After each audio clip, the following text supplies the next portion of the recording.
लडाखमध्ये चीनच्या सीमेजवळ शिवरायांच्या पुतळ्याची उभारणी। भारतीय लष्कराने 14,300 फूट उंचीवर पुतळा उभारला।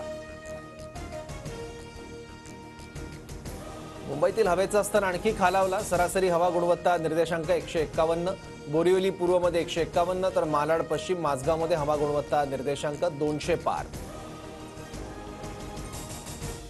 नववर्षाच्या स्वागतासाठी महाबळेश्वर पर्यटकांनी फुललं। महाबळेश्वरकडे येणाऱ्या रस्त्यांवर वाहनांच्या मोठ्या रांगा।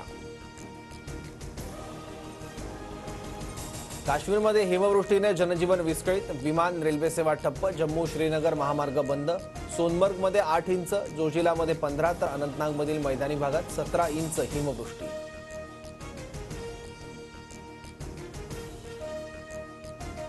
कझाकस्तानमधील विमान अपघाताबाबत रशियाचे राष्ट्राध्यक्ष व्लादिमीर पुतीन यांचा माफीनामा। युक्रेनच्या ड्रोनवर हल्ला करायचा होता, पण अचानक अझरबैजानचं विमान समोर आल्याचं स्पष्टीकरण। दक्षिण कोरियामध्ये लँडिंगच्या वेळी गिअर खराब झाल्यानं विमान अपघात। आतापर्यंत 23 जणांचा मृत्यू झाल्याची माहिती।